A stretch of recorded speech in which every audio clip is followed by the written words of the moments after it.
Dan Kwan watched a double feature of Fight Club and The Matrix and got inspired.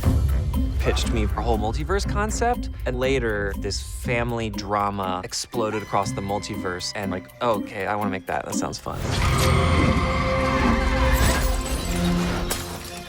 Dan Kwan is Chinese and was like, I really want to write a movie that kind of stars someone that's like my mom. We asked ourselves, who would our protagonist be? And we had the idea that it would be like dropping our parents into one of our weird movies and watching them like struggle to make sense of it. And so the whole project was kind of this empathy journey about generational divides. It was so fun to write a character inspired by our parents, you know, and then write a villain inspired by us. Daniels have an uncanny ability to make very beautiful, dumb, sweet things that also have so much heart.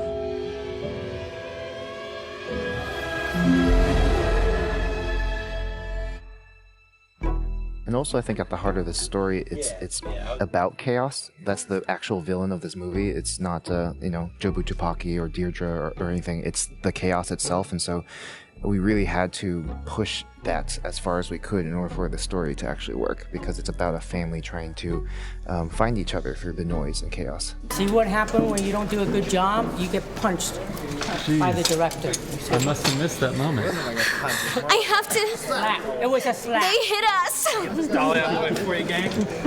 Hit you with good notes. Early on, we knew this movie was going to be a roller coaster ride through genre, and one of the benefits of that is every audience member has a built-in understanding of genre language, even if they can't articulate it. So when they see a certain aspect ratio and certain color treatment, you automatically know, oh, we're in a romance, or oh, we're in a sci-fi film. And so we worked really hard with Larkin and our colorist, Alex Bickle. And early on, before we even started shooting, basically they started testing out all these different looks and different film grains and different lenses to kind of recreate so many of the films that we loved, or at least imitate so many of the films that we loved in a way that was distinct and yet still artful. We had actually looked at a couple of references of intercutting between different worlds or different aspect ratios and how jarring that can be, and we ended up loving it. They liked the idea that no matter what happened, you still kind of followed the story, even if the visuals were kind of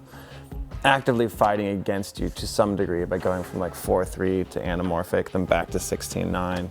No, it was really exciting to be able to like have a great idea for one universe, and I'm like, okay, was that the right universe? Did I burn it there? Should we save it for a different universe? I think like early on we knew we wanted to differentiate the universes using different film languages, but it was through talking with Larkin and prepping the movie that we started to lean more heavily into our favorite films as opposed to kind of what could have been more spoofy. What slap do you want to go with for the hot dog scene? I mean, I'm liking the pink. We know the strengths of our collaborators, and so Daniels actually wrote the movie to bolster the strengths of our collaborators. So think about Larkin. You know, he is a film buff, but he also knows toys. He's so well equipped with just cameras, lights, how to do these things practically, that he really loved the challenge of thinking, all right, let's play with frame rates, let's play with different color schemes, let's set a really cool look with our colorist so that we can really say, that's the red universe, this one's green, this one's white, and we can really build out this look. I can't quite remember how many universes we had, but there were some that were, felt like they were just 2 shots, like the Ode to 2001 with the hot dog finger monkeys. That was a universe that literally, I believe, is 3 shots. It's a wide, a medium, and a close. And we had to get a special set of lenses that were like really messed up and we're barely able to focus them. Everything we have to shoot today? Oh my gosh, it's a lot of shots. We're probably not gonna make our day. Don't tell the Bonds company. It was important to us that our actors do as much of the fighting as possible. And we also wanted to have fights that were precise and funny. There's something so playful and dancerly about the Hong Kong movies that we both love. And so we found these YouTubers, the Marshall Club, and we brought them on to choreograph the film. We have our own group called Marshall Club, based out of Orange County. For this type of movie, with the wackiness, the realism of modern day action wouldn't fit too well. With Hong Kong action, you can go as wild as you want, and it will fit the wacky tone of the movie, and it'll push the story forward. They were incredible, and I had the most amazing time fighting with them.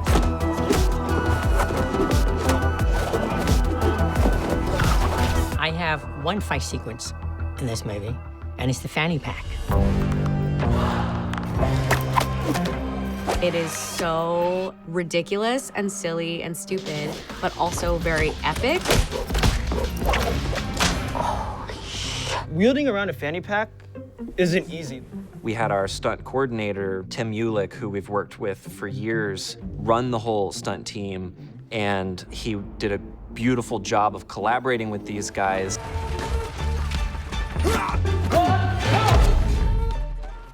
One of the most fun films I've ever been in, not only with the actor and actresses, but with the crew because of the leadership of the two Daniels. Rakakuni, I don't know what I'd do without you. Yeah, we make a pretty good team. Damn right. They have created a situation where everybody should be more friendly and more creative. They just make it fun. They say the word dope a lot, which is pleasant.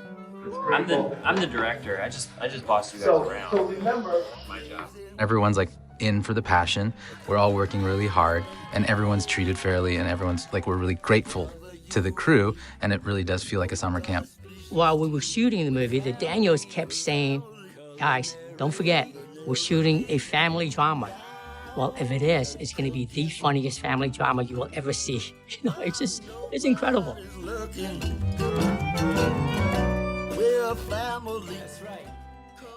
It's been a torture. I mean, these guys are awful. I mean, they're constantly fighting. They're constantly, like, they're giving contradictory notes. I mean, you don't know what the hell is going on. You know? They're always, like, hitting each other with dildos, yelling at each other, throwing bagels at each other, hot dogs at each other. But, wait. I think that was a different universe. I don't know. See, that's what happens when you let the Daniels with your brains, you know.